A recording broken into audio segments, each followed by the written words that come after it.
Imagine you wake up tomorrow morning, and the first thing you see is a bearded man asleep on the pillow beside you.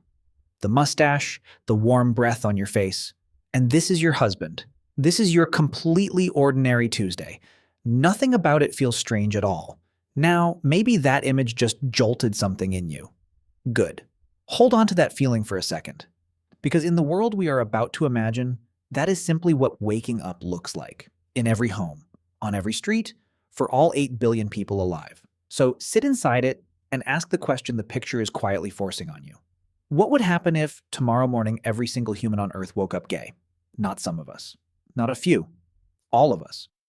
Every other orientation erased overnight and replaced with one. And the first answer feels obvious. Extinction.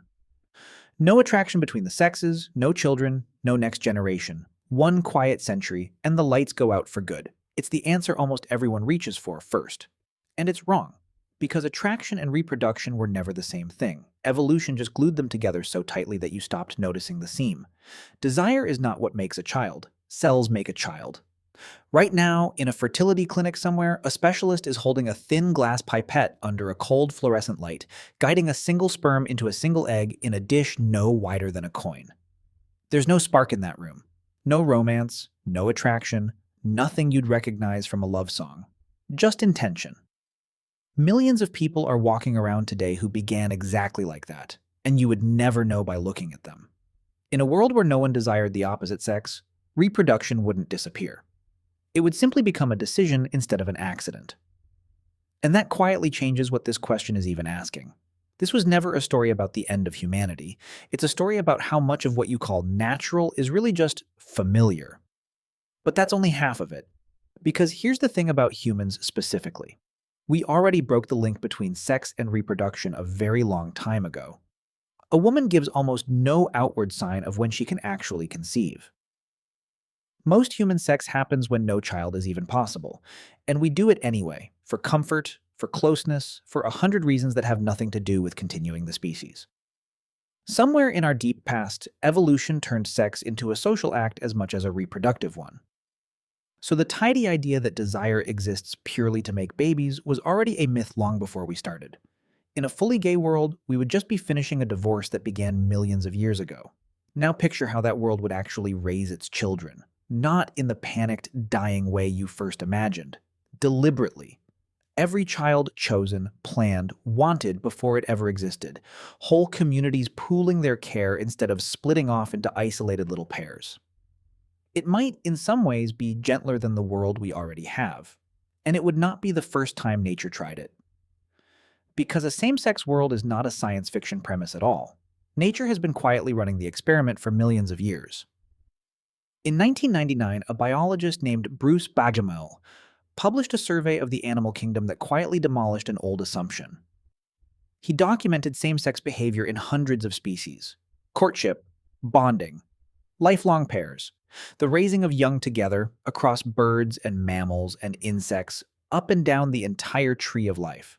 This wasn't a rare glitch. It wasn't a malfunction in the machine. It was woven into the design. Watch a troop of bonobos for a single afternoon, and you will see it out in the open. The primatologist Franz de Waal spent decades with these apes, our closest living relatives, who share almost 99% of our DNA. He found they use sex the way we use language. To end a fight. To welcome a stranger. To calm a frightened friend before a storm. Much of it happens between members of the same sex, and almost none of it is about making babies. For a bonobo, desire isn't machinery. It's glue, or take a colder, stranger story.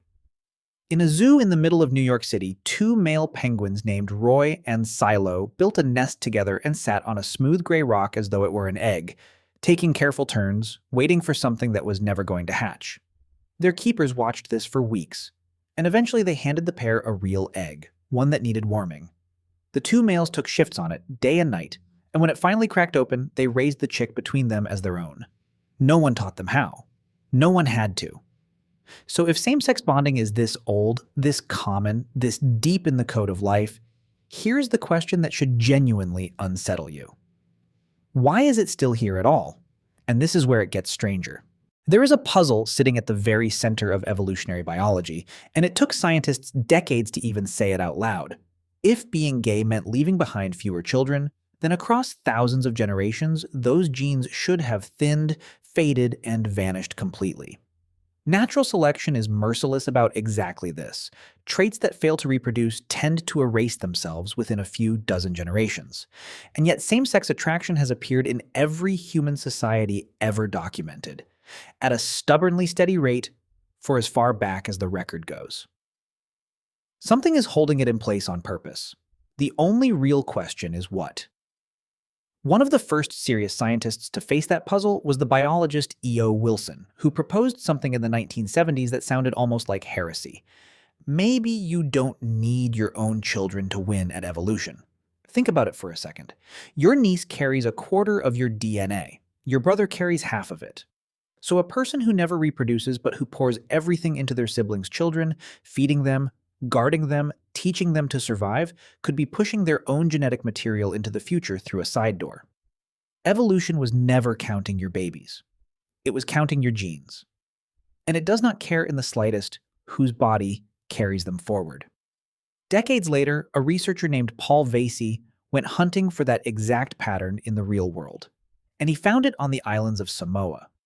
There lives a group of people called the fa-afafine, individuals born male who are attracted to men and recognized as their own distinct part of society.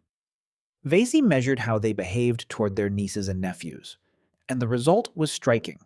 The fa-afafine were far more willing than typical mothers or fathers to babysit, to pay for a child's schooling, to simply show up and invest. In the right kind of society, the so-called gay uncle isn't a paradox to be explained away. He is a quiet engine of survival for the whole family. Then the strangeness turns one final notch. An Italian researcher named Andrea Camperio Ciani studied the families of gay men and noticed something hiding not in the men, but in the women around them.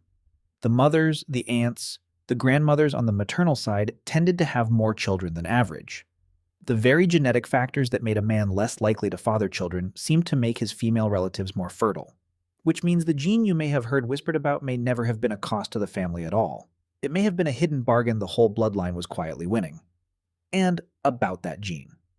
In 2019, a scientist named Andrea Ganna led one of the largest genetic studies ever attempted on this question, combing through the DNA of nearly 500,000 people. There was no single gay gene. Instead, there were many, many genetic variants, each one nudging the dial by the faintest amount, tangled up with environment and development in ways no one can fully pull apart.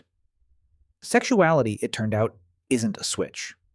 It's a spectrum, written by thousands of tiny hands at once, which makes the neat two-box story you were handed as a child look less like biology, and more like a rumor we all quietly agreed to believe. So now hold all of it at once and walk back to the question, what if everyone were gay?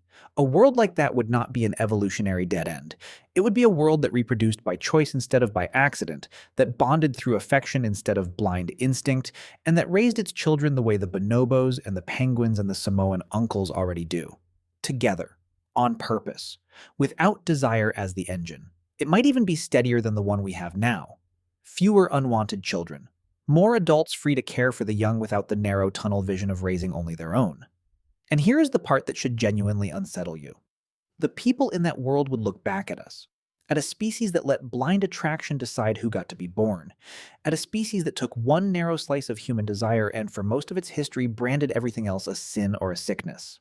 And they might struggle to understand why we ever mistook that for the natural order of things. Because the message the biology keeps sending, from the bonobos to the penguins to the DNA itself, is impossible to miss once you finally see it.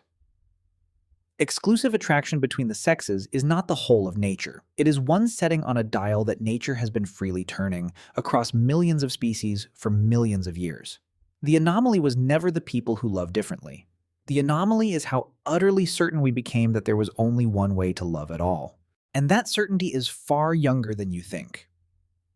The word homosexual did not even exist until 1869. Someone had to sit down and invent it. The idea that a person is permanently one thing or the other, that desire comes in two clean boxes and you are locked inside one for life is only about a century and a half old as a formal concept. Walk any further back and the whole picture begins to dissolve. Entire ancient civilizations treated love between men as ordinary, even noble. Cultures across the world carved out honored, sacred roles for people who lived between the categories entirely. For most of human history, in most human places, the lines were blurrier and stranger, and far more fluid than the version you were quietly handed. What feels to you like a timeless, unbreakable law is very often just the fashion of the exact century you happen to be born into. Which is why the next time you hear someone call something unnatural, it is worth remembering what that word almost always means. Not against nature, just unfamiliar to me. Nature, as it turns out, has left almost no rules about this at all. We wrote those rules ourselves. And then, over the long centuries, we slowly forgot our own handwriting and mistook it for the voice of God. So no. If every human on Earth woke up gay tomorrow morning, the species would not end. It would go on the way life has always gone on. Adapting, cooperating, quietly finding a way. The children would still come, the families would still form, and somewhere a man would still open his eyes in the gray morning light and find another face on the pillow beside him, a beard, a mustache, slow, steady breathing. The oldest picture in the world, and the newest one, both at the same time. Nothing strange about it at all. It was never really a question of who we were built to want. It was only ever about wanting someone. And on that, it turns out, nature was never anywhere near as narrow as we were told.